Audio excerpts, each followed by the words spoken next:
Hey there, YouTube. It's been a long time since I've uploaded a video.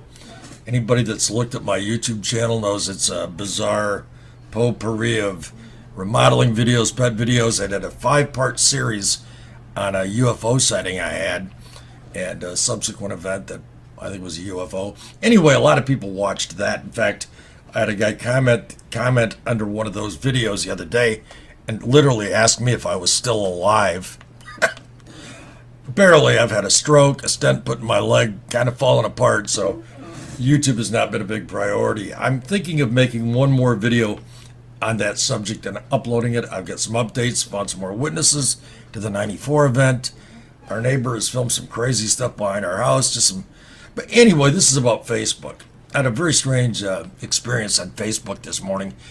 An old high school acquaintance with whom I don't really align politically had posted a thing about this black African-American basketball player, I believe her name's Griner, who was imprisoned in Russia when it was found that she had a small amount of CDB oil or something in her luggage.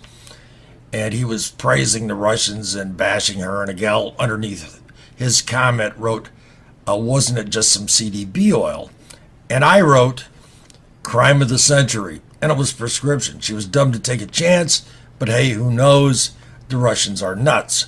And what I certainly wasn't saying that the Russian people were nuts, but we all know that the Russian government kind of very often overcharges Americans for pretty minor crimes and throws them in prison to use them as pawns in, prisoner exchanges and that kind of thing.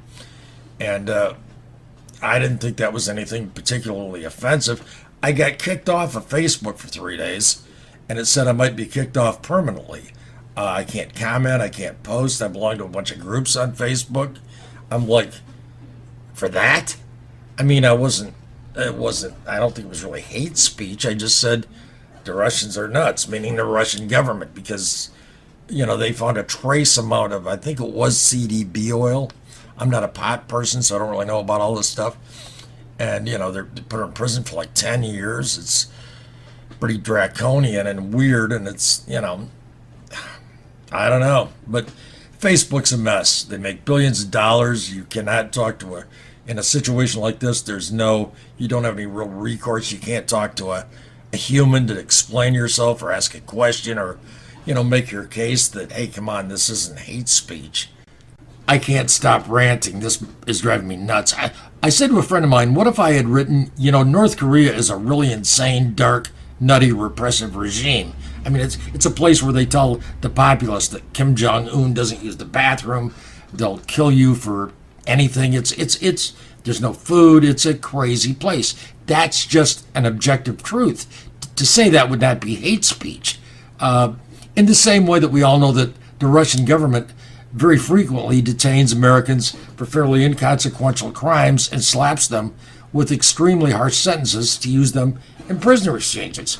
It's just the reality, and it's pretty crazy. And I think very objectively, humans could agree to that. It's not right, and we all know what happens, and it's not any kind of slam on Russian people. Why am I still screwing around with friggin' Facebook? Shit. Facebook is just a friggin' mess. That's all I've got to say. If it weren't for the groups I'm in, I wouldn't even use the damn thing anymore. It's nuts. But I had to bitch a little bit. I may make that final video about, another video about the UFO thing. I did have a stroke. I had a stent put in my leg. I've had COVID. Like I said, I had other things on my mind. Kind of falling apart, but still barely alive at 70 and pissed off at Facebook. What a joke.